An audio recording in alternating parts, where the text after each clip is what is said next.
Allahu Akbar, Allahu Akbar, Allahu Akbar, Allahu Akbar, Allahu Akbar, Allahu Akbar, Allahu Akbar, Allahu Akbar, Allahu Akbar.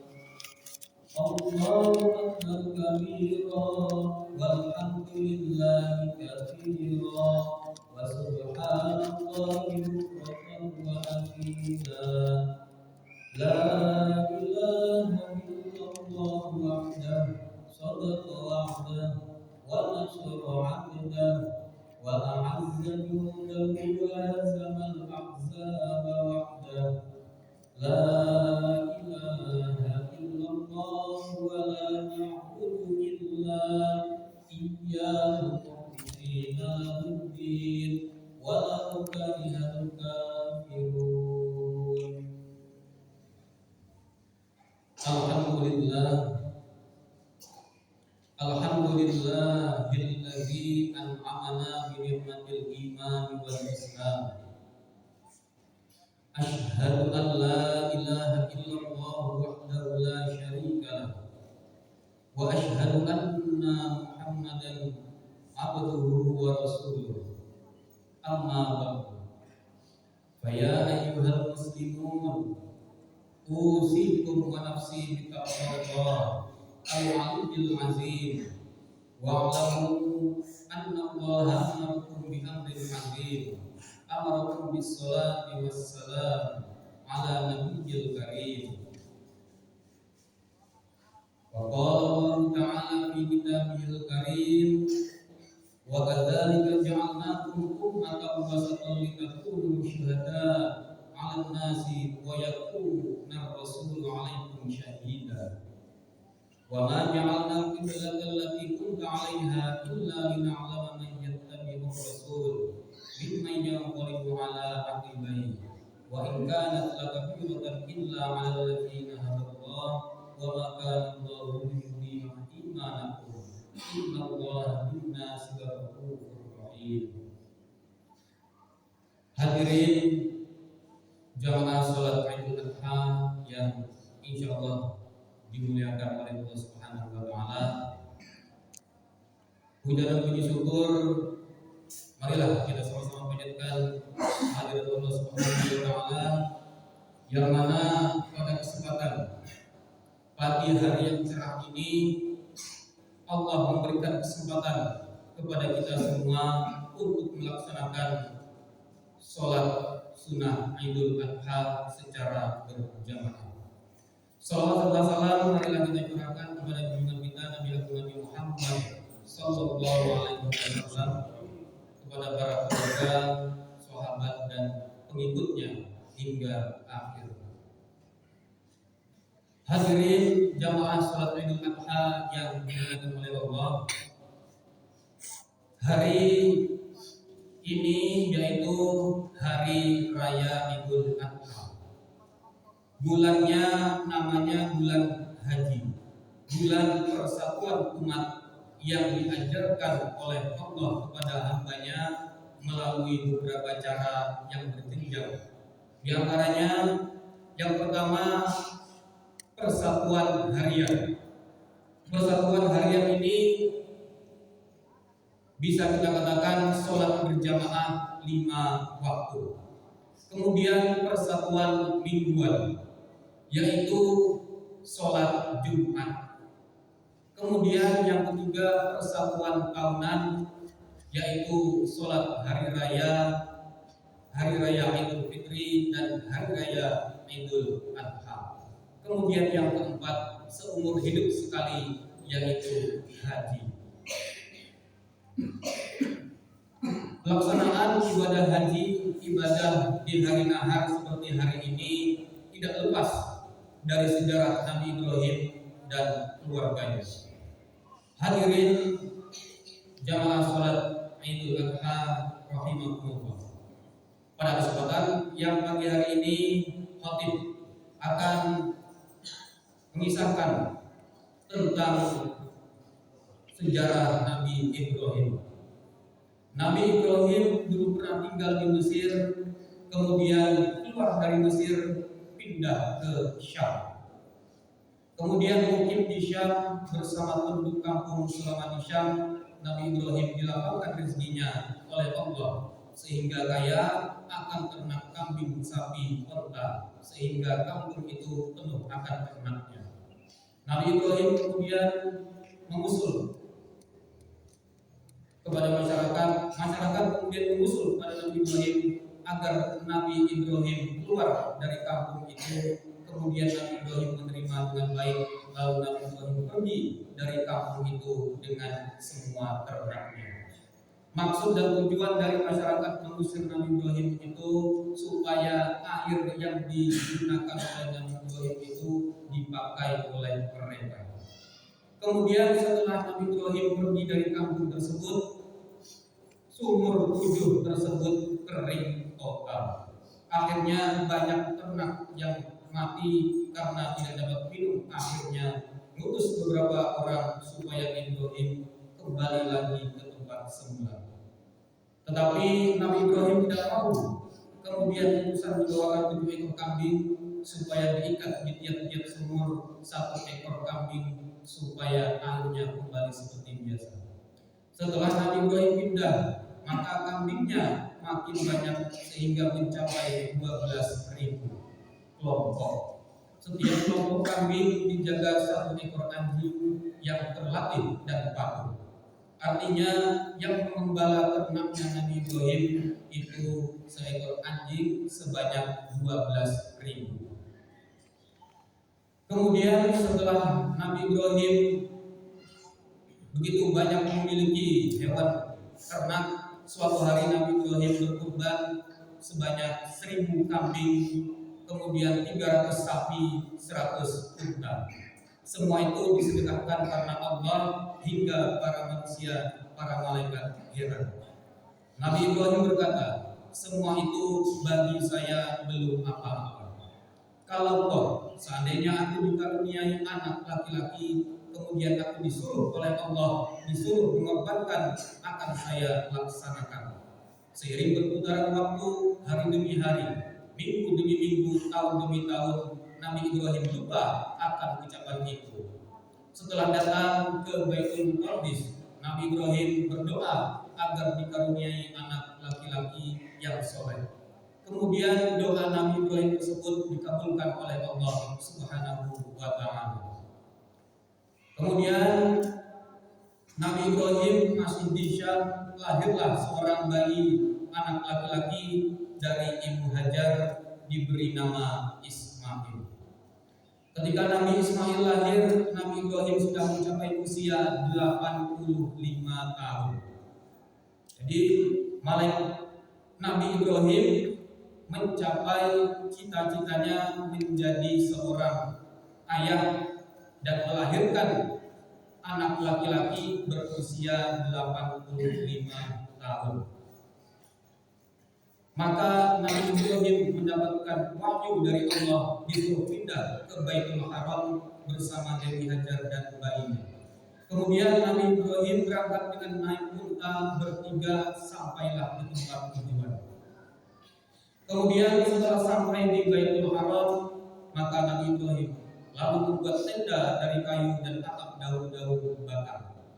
Maka diamlah Ibu Hajar dan putranya itu. Kemudian Nabi Ibrahim berangkat lagi menuju Syam, di mana Dewi Sarah tinggal sendiri setelah 3 hari. Bekal air minum dan makanan mulai menipis, lalu Ibu Hajar berusaha mencari air. Kemudian Ibu Hajar naik ke bukit Sofa, melihat ke bawah kalau ada air. Ternyata belum ketemu air, lalu turun berjalan menuju ke bukit Marwah, terus berulang-ulang sampai 7 kali. Kemudian Ibu Hajar hampir putus asa.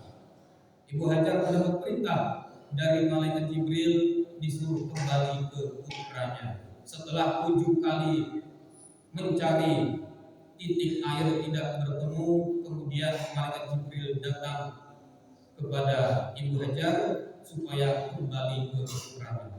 Tiba-tiba setelah kembali ke putranya, terdapat air yang memancar dari bawah kaki Nabi Ismail. Kemudian Ibu Hajar hatinya gembira. Ibu Hajar berkata, "Zam, zam."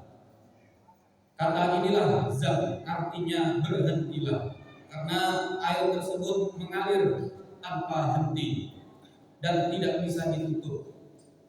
Maka dikatakan oleh Ibu Hajar, zam, berhentilah. Air itu disebut air Zam-Zam. Kemudian perjalanan Ibu Hajar dari Safa ke Marwah itu diabadikan oleh Allah menjadi kewajiban para jemaah haji, wajib melaksanakan sa'i sebanyak 7 kali. Kemudian setelah Nabi Ismail menginjak besar, kira-kira umur 7 sampai 13 tahun.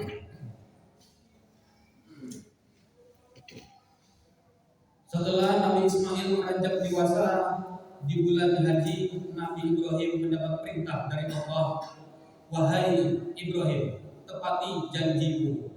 Kemudian Nabi Ibrahim bermimpi lagi sebanyak 3 kali, dan mimpi itu sama persis seperti mimpi yang pertama kali. Mimpi yang pertama tanggal 8 Zulhijjah dinamakan Tarwiyah. Kemudian tanggal 9 Zulhijjah mimpi lagi, yaitu dinamakan bulan Arafah. Kemudian yang terakhir, yang ketiga kalinya tanggal 10 Zulhijjah dinamakan Nahar. Pada tanggal 10 Zulhijjah, Nabi Ibrahim mendapat penjelasan disuruh menyembelih putranya. Kemudian Nabi Ibrahim berkata kepada Hajar, "Wahai Hajar, dandanilah Ismail dengan pakaian yang rapi, atau aku ajak memenuhi undangan memotong kambing."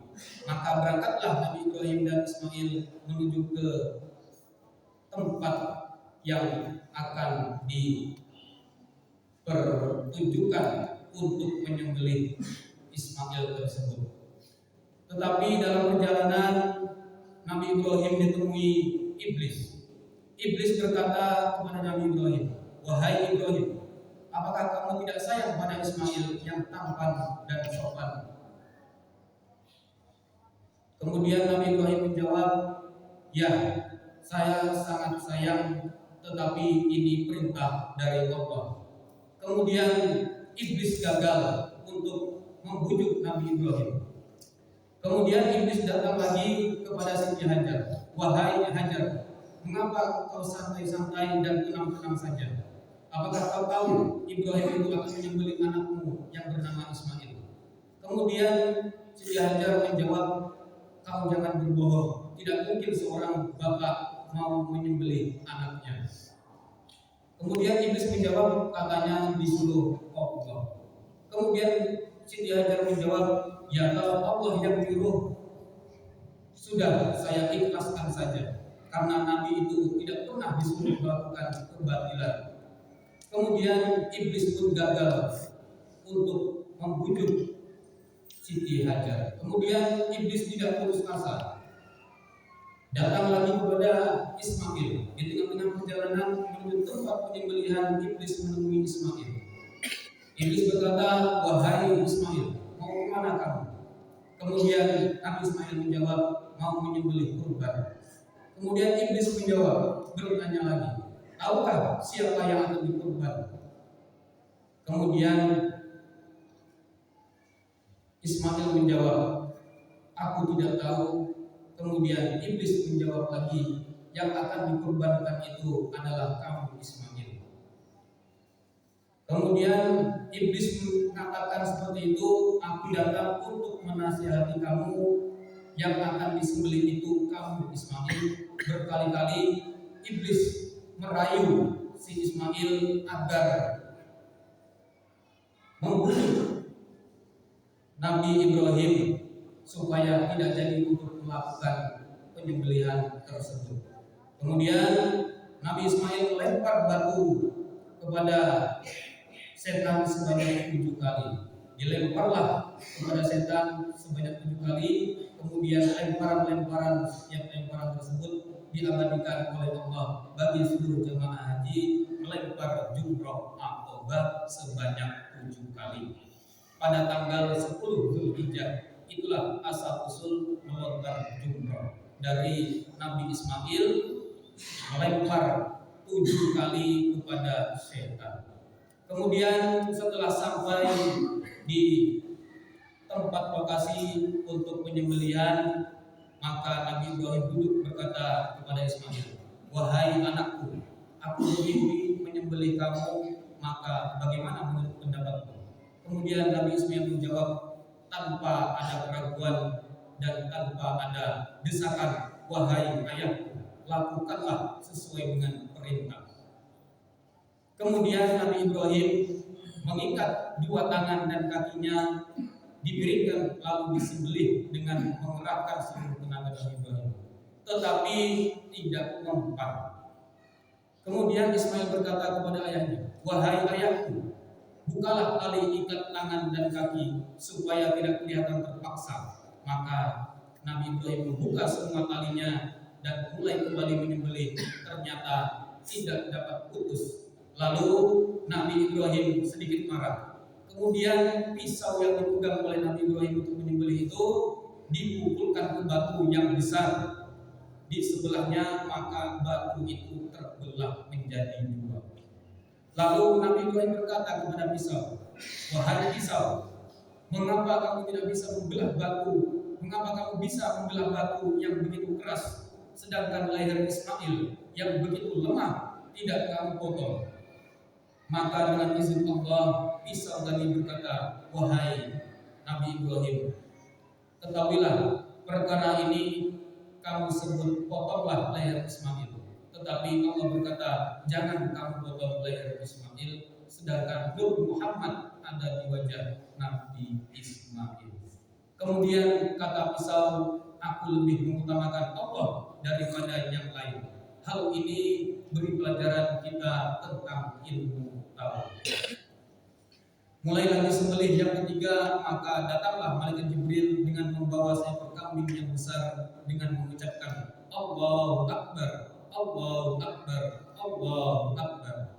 Kemudian disambut oleh Nabi Ibrahim, "La ilaha illallah, wallahu akbar." Kemudian kambing itu diletakkan di depan Nabi Ibrahim, lalu Nabi Ismail mundur dengan mengucapkan, "Allahu Akbar, walillahil hamd."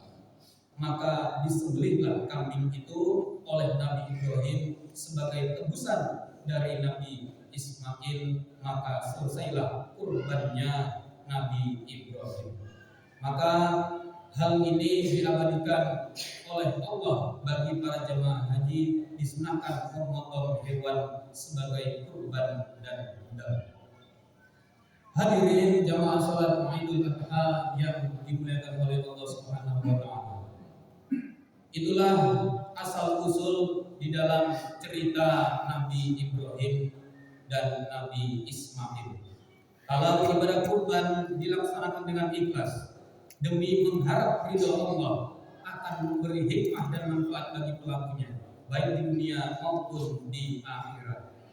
Kemudian diantaranya dari pelajaran tersebut, yang pertama meningkatkan keimanan kepada Allah. Kemudian yang kedua, membersihkan diri dari sifat bahimiyah, yaitu pada saat hewan kurban jatuh ke bumi akan disembelih, maka saat itulah sifat kebinatangan harus sirna seperti rakus, serakah, kejam dan penindas. Kemudian yang ketiga, menanamkan rasa kasih sayang dan empati kepada sesama. Kemudian yang keempat, melatih kedermawanan. Hadirin jamaah salat Idul Adha rahimahullah. Di akhir khutbah ini dengan penuh khusyuk dan tadarruk, kita berdoa kepada Allah Subhanahu wa taala. Semoga perjalanan hidup kita senantiasa terhindar dari segala keburukan yang menjerumuskan umat Islam. Semoga dengan doa ini pula kiranya Allah Subhanahu wa taala berkenan menyatukan kita dalam kebenaran agamanya dan memberi kekuatan untuk mentaati perintahnya dan menjauhi larangannya. Amin ya rabbal alamin. Barakallahu li wa lakum fil Qur'anil wa nafa'ani wa iyyakum bima fihi min al-ayati wa dhikril hakim wa taqabbal minni wa minkum tilawatahu innahu huwas samiul alim wa qur rabbi irhamna wa anta arhamur rahimin. اللهم صل وسلم على سيدنا محمد وعلى سيدنا محمد. الله أكبر الله أكبر الله أكبر الله أكبر الله أكبر الله أكبر الله أكبر الله أكبر كبيرا والحمد لله كثيرا وسبحان الله بكرة وأصيلا لا إله إلا الله والله أكبر الله أكبر ولله الحمد. الحمد لله الذي وكفى وأصلي وأسلم على سيدنا محمد المصطفى وعلى آله وأصحابه أهل الصدق والوفاء. أشهد أن لا إله إلا الله وحده لا شريك له وأشهد أن سيدنا محمدا عبده ورسوله. أما بعد فيا أيها المسلمون أوصيكم ونفسي بتقوى الله العلي العظيم واعلموا أن الله أمركم بأمر عظيم أمركم بالصلاة والسلام على النبي الكريم. فقال الله تعالى إن الله وملائكته يصلون على النبي يا أيها الذين آمنوا صلوا عليه وسلموا تسليما. اللهم صل على سيدنا محمد وعلى آل سيدنا محمد كما صليت على سيدنا إبراهيم وعلى آل سيدنا إبراهيم وبارك على سيدنا محمد وعلى آل سيدنا محمد كما باركت على سيدنا إبراهيم وعلى آل سيدنا إبراهيم في العالمين إنك حميد مجيد. اللهم اغفر للمسلمين والمسلمات والمؤمنين والمؤمنات الأحياء منهم والأموات. اللهم ارفع عنا البلاء والوباء والوباء والفحشاء والمنكر والبغي والسيوف المختلفة والشدائد والمحال ما ظهر منها وما بطن من بلدنا هذا خاصة ومن بلدان المسلمين عامة إنك على كل شيء قدير. عباد الله إن الله يأمر بالعدل والإحسان وإيتاء ذي القربى وينهى عن الفحشاء والمنكر والبغي يعظكم لعلكم تذكرون. فاذكروا الله العظيم يذكركم ولذكر الله أكبر.